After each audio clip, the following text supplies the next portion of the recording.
салом дӯстон, дар майдонҳои футбол бозиҳои муҳим доир шуда истодаанд. Аз ҷумла дар миёнаи ҳафта рақобатҳои плей-оффи мусобиқаи аз ҷиҳати нуфуз дуюмдараҷа Лигаи Аврупо баргузор шуданд ки боварӣ дорам аз натиҷаи бозиҳо шумо хабардор ҳастед. Дар канали Барс натиҷаи бозиҳои аз ҳама асосии миёни Манчестер Юнайтед ва Барселонаро мо пурра шаҳру таҳлил мекунем. Инҷо бошад танҳо хабарҳои футболӣ аз сомонаи варзишӣ пешниҳоди шумо мешавад ки камтарак фикру ақидаи шахсии худи манро ҳам бармегирад. мо сар мекунем чунар вақта бар ивази лайки шумо ба ин видео ва обуна шудан ба канал. дар ин маврид бозиҳои топ 5 чемпионатҳо дар ҷӯшу хуруш аст ва моро топ рақобатҳо интизор мебошад. Арсенал ба меҳмонии Лестер меравад. Ливерпулро бозии мушкил бо Кристал Пэлас интизор аст. дар бозии муҳими давр дар Ла Лига Реал бо Атлетико вомехӯрад. чӣ гуна сюрпризҳо моро дастовод тайёр карданд? тамошои бозиҳоро бо 1x бозам ҷолибтар кунед. дар он ҷо регистратсияи осон, пур кардани маблағ аз тамоми гӯшаву канори дунё, вале аз ҳам муҳим бонус то ҳаҷми $100 дар аввалин пардохт бо промокоди AMG 0777. ссилкаи бозӣ дар комментария. ба ҳама муваффақият. Серхио Рамос корномаи худро дар мунтахаби Испания расман ба анҷом расонд. Серхио дар ин бора чунин навишт: ман боварӣ доштам ки ин қарорро дар натиҷаи заиф шудани бозиям ва арзанда набуданам ба сатҳи мунтахаб қабул мекунам, на барои сину сол ё умурҳои дигар ки дар бораашон нашунидам, вале эҳсос мекунам ҷавон будану набудан гуноҳи ягон кас нест. ин ба давру замон вобаста аст. бо ин сатҳи футболбозро муайян намекунанд. ман бо як ҳасад ба Модрич, Месси, Пепе назар мекунам. бозӣ кардани онҳо дар чунин сину сол таҷассумгари адолатии футбол аст, вале футбол на ҳамеша адолатпарвар аст. ҳама инро ман бо ғаму ғусса қабул мекунам, вале дар баробари ин хурсандам ки тавонистам ба муддати солҳои зиёд шарафи кишварамро ҳимоя кунам. ҳамаи ҷоизаҳо ва хурсандие ки ҳамроҳ бо шумо мухлисон доштам, то дергоҳ дар хотирам нақш хоҳад баст. ин эмблема, ин пироҳан ва ин мухлисон маро шоду масрур мекарданд. ман кишвари худро минбаъд аз хона дастгирӣ карда ифтихор мекунам ки 180 бозиро бо пироҳани ин кишвар гузарондам. изҳори миннатдориамро ба ҳамаи онҳое ки тӯли ин солҳо ба ман бовар карданд мерасонам. навишт Рамос. қабл аз ӯ карьерашро ба таври ғайрирасмӣ Луис Энрике дар Фурия Роха нуқта гузошт. пас аз он ки Энрике дифоъгари кунунии ПСЖро ба сафи даста барои иштирок дар чемпионати Аврупо 2020 ва ҷоми ҷаҳон 2022 даъват накард, ба ҳамагон маълум шуд ки футболбози собиқи Реал дигар мавқеи худро дар мунтахаби Испания аз даст додааст. сармураббии нави испаниҳо Луис де ла Фуэнте ҳам бозингари хатти дифоъро ба ҳайати якачини Испания даъват накард. ҳама ин ба қарори ниҳоӣ Рамос овард. нимҳимоятгари дастаи Челси Мейсон Маунт аз даста талаб дорад ки бо ӯ шаҳрномаи нав имзо кунанд. мағзи масъала дар маоши кӯчаки ин футболбоз мебошад. пули кам гуфта ин ҷо дар муқоиса бо дигар бозингарони Челси дар назар дошта мешавад. футболбози англис аз он изҳори нигаронӣ мекунад ки ҳар як кӯдаки дирӯза ба Челси омада аз ӯ маоши баландтар гирифта истодааст. ин ҷо гап пеш аз ҳама дар бораи футболбозони нави Челси меравад ки маоши қисми бештари онҳо аз Маунт зиёдтар аст. ин масъала Челсиро ба фикр бурдааст. робарати даста ба хулосае омадаанд ки Мейсон Маунтро ба фурӯш гузоранд. ӯ бояд тобистон аз сафи лондониҳо равад. бозингари хатти нимҳимоя он вақт тибқи шаҳрномааш як соли дигар бояд дар ҳайати Челси бозӣ кунад. лекин Челси тамоми талоши фурӯхтани ӯро мекунад то маблағи хубро кор кунад. дар баробари Мейсон Маунт бояд чандин бозингари дигар ҳам тобистони соли ҷорӣ аз сафи дастаи шаҳри Лондон раванд.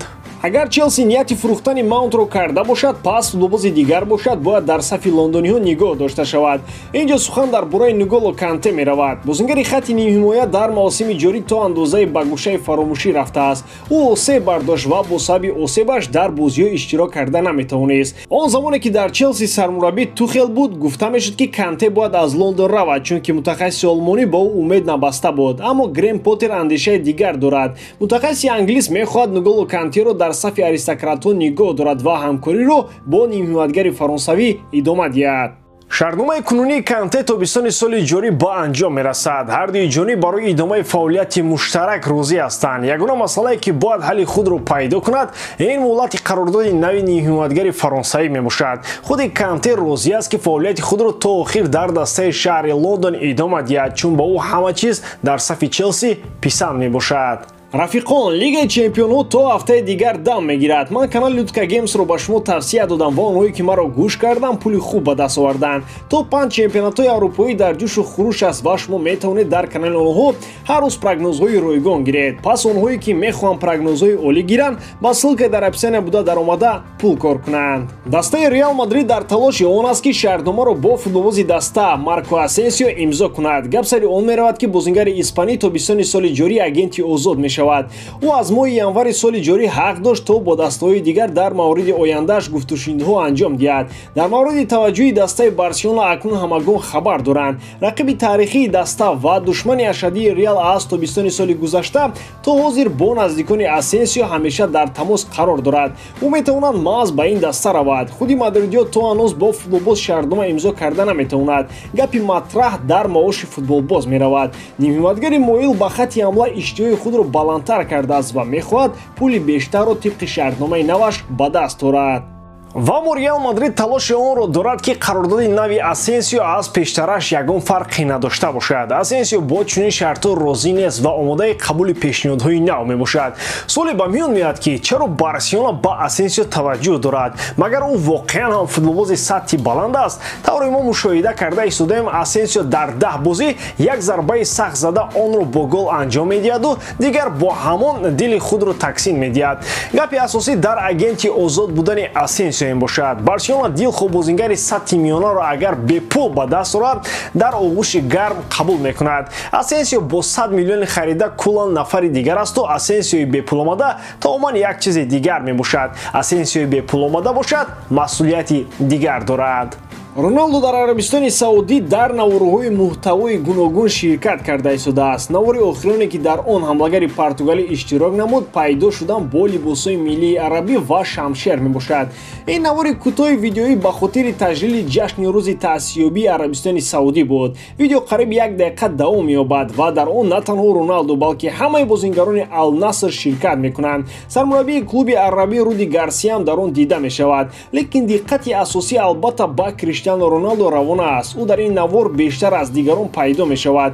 маълум аст ки чеҳраи асосӣ дар ин реклама маҳз Криштиано мебошад. дар вақти бозиҳо ҳам коргардон кӯшиш мекунанд ки Роналдоро хеле зиёд нишон диҳанд.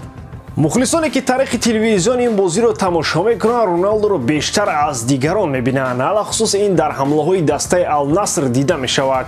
ҳатто агар Криштиано дар ҳуҷум ҳам иштироки фаъол надошта бошад аввалтар аз ҳама ӯро нишон медиҳанд. агар як нафари дигар зарба занад ҳам дар навор пештар ҳамлагари 38сола пайдо мешавад. хай охир ба ман ҳам 200 миллион диҳанд албатта фақат маро нишон медиҳанд ҳатто агар дар варзишгоҳ ҳам набошам.